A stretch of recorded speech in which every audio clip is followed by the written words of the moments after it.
we will make a kind of a quick revision of the last canto of the first book. Spirit, freedom, and greater life. You see, and great. You see, that is a wonderful canto also. Absolutely. Well, actually, which is not wonderful, which is not really, and it is systematically everywhere like that, falling in its place, giving a certain kind of a terrible value to the whole thing and all that. You see, no wonder Shivantu had taken a lot of pain in writing these things in every little detail. Most of these things he had written during 42 and 44. Most of these things he had written during 42 and 44, you see. Actually, in 44, there is a double column manuscript on an A4 sheet. He has put two columns, one on the left and one on the side. So all these things are present in his own handwriting on in that double column manuscript. It is that double column manuscript which was uh, copied and made fair by Nirodbaran in a ledger, and then it was read out to Sriavantu. He added a lot of passages there again. It went to the typist. The type sheets were read out to him again, and he added on something like that. So, in that sense, it kind of went on growing even after 44. But as I say, basically, book one, the whole of book one, can be considered as completed by 1945. Definitely by 45, you see. Something may be there, but 44 you can say, but 45 you can take as a safe thing, you see. And from that point onward, then he started the other parts of Savitri, part 2 and part 3, you see. Now, the beauty is part 1, all these 12,000 lines, part 1, are entirely written in his own handwriting by him. Whereas part 2 and part 3, much of has was added by dictation. There were few rough sketches here and there, some rough drafts here and there, but much of that was basically by dictation. So you can also see a sort of a difference in the quality of poetry and composition between part 1 of Savitri and part 2 and part 3 of Savitri, you see. They are different, you see, because he was concentrating, he was focusing the attention, writing, elaborating certain things for part 1. That kind of an attention he could not give to the other two parts, you see. See. So there is a certain difference in the quality of poetry also between part 1 and the other two parts of Savitri, the second half of Savitri, you see. Now, this canto has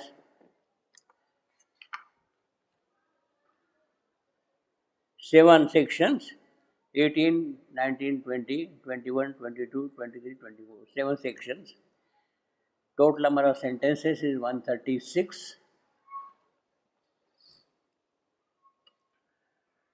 Total number of words is roughly 4,500 words in this one.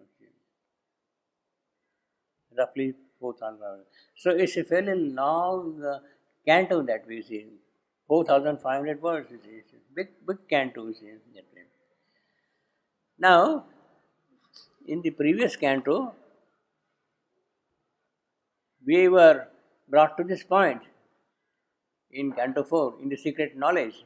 A power is on him from her awful force. He said power is on him. He doesn't say power is in him. Power is on him from her occult force. The whole description is of the occult nature actually. In fact, that is what we have seen also earlier. Occult force that ties him to his own creation's fate. This is his own creation.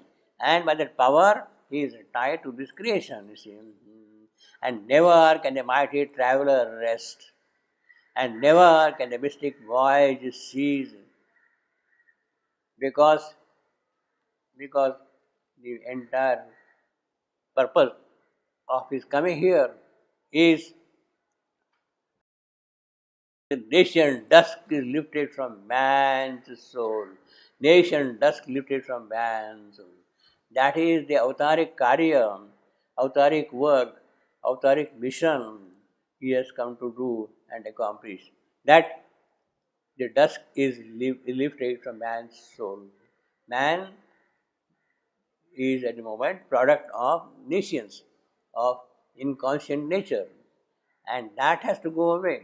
But it cannot be his permanent status, permanent fate, and that has to go away. Now, who is going to do that thing? He. Nation thus is lifted from man's soul, he, obviously.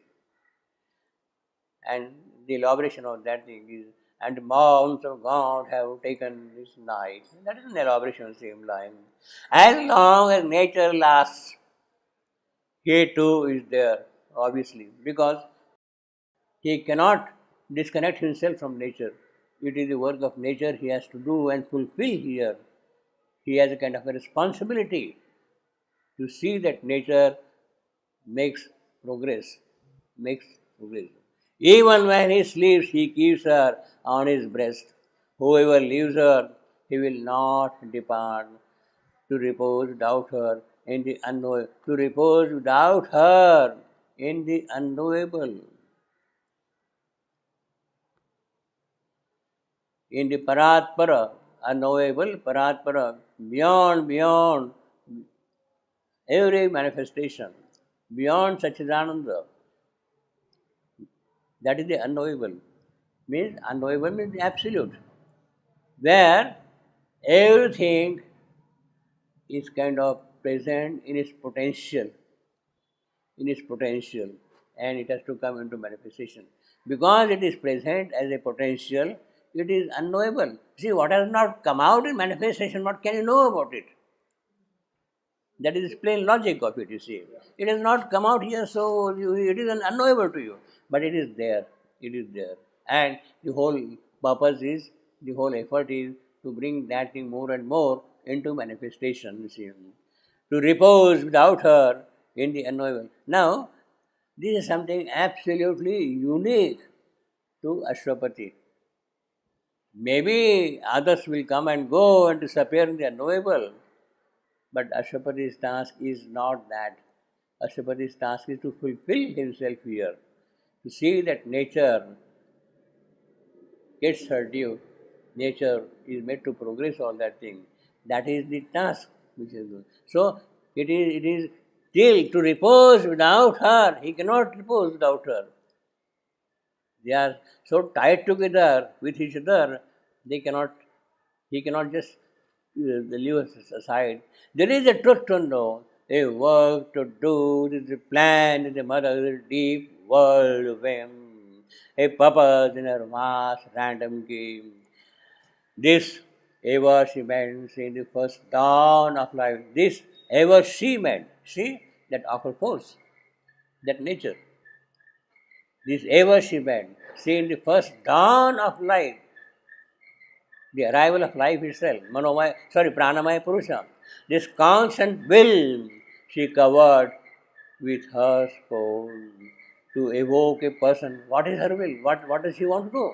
To evoke a person in the impersonal void, where there is no being, where there is no formation, where there is no manifestation. It is in that void to evoke something. That is the whole objective. Out of the void, things have to start happening, you see. To evoke a person, the personal void, with the truth light, strike us massive roots of trance. That is the whole purpose, that is the whole idea. With truth light, strike us massive roots of trance. That is the entire object of his coming here as an avatar, as an incarnate. Wake down self in the inconscient and raise the lost power from the python's sleep. that the eyes of the timeless might look out from time, and the world manifest the unveiled divine. You see, the very clear world manifests the unveiled divine. The divine has to remove away all the veils and manifest himself here clearly, overly, you see. Manifestation is the entire purpose, and his occupation, his concern with this nature is always in that context to manifest the unveiled divine. She has to do it, and he will do it. For this, he left his wide infinity, his transcendence, his purity, his grandeur. He lived for that purpose and come here and accepted the conditions of mortality and laid on the spirit the burden of the flesh, that God's seed might flower in mindless peace. So he is again reiterating the whole purpose is yes, there is nature, there is void, and there has certain purpose. The entire purpose is out of this void, out of this non manifest condition, the divine possibilities have to emerge and express themselves in this world. That is the entire gist of the whole thing. In fact, the entire philosophy of Shivantu, the spiritual philosophy of Shivantu, lies in that, you see. So now it is with that background, then the new canto begins, you see. And the first line is this knowledge first he had of time born men. This knowledge, what he has described just now, that it must happen, it must change, the divine must manifest. He is the first one to have this knowledge among time born men. This knowledge first. Unless that knowledge comes, he cannot go further also, you see. He cannot do something more also. Admitted through a curtain of bright mind. Bright mind, that is over mind. Bright mind is over mind, as we say. That hangs between our thought and absolute sight. So that is the station of our mind.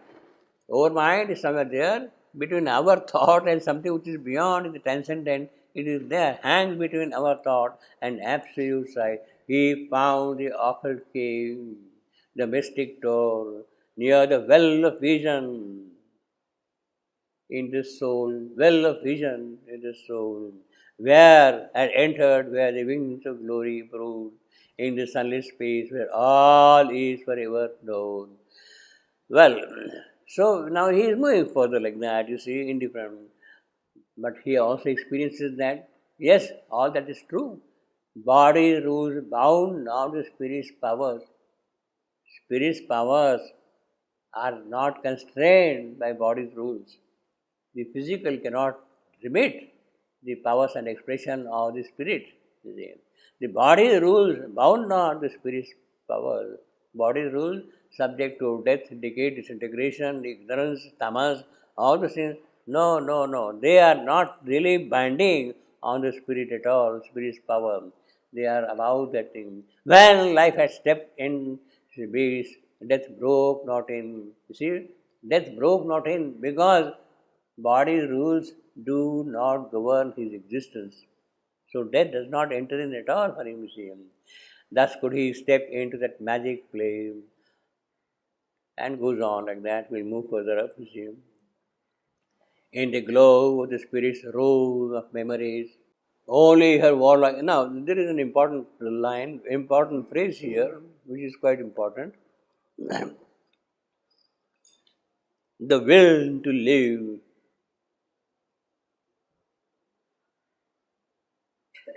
The will to know, the will to live.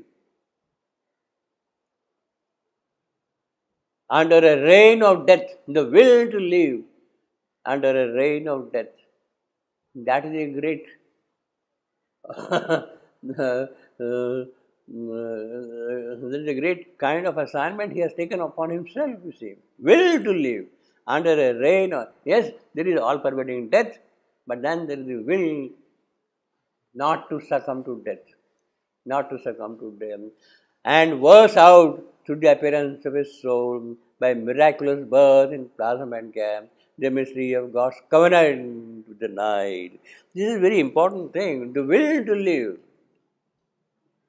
under a reign of death. You see, that is very true, even in the case of ordinary people. You know that you are going to die, but still you don't want to succumb and give up. You want to persist, you want to continue for the receive. See, you want to continue for the receive. You want to continue for the receive. So he is actually now seeing higher plane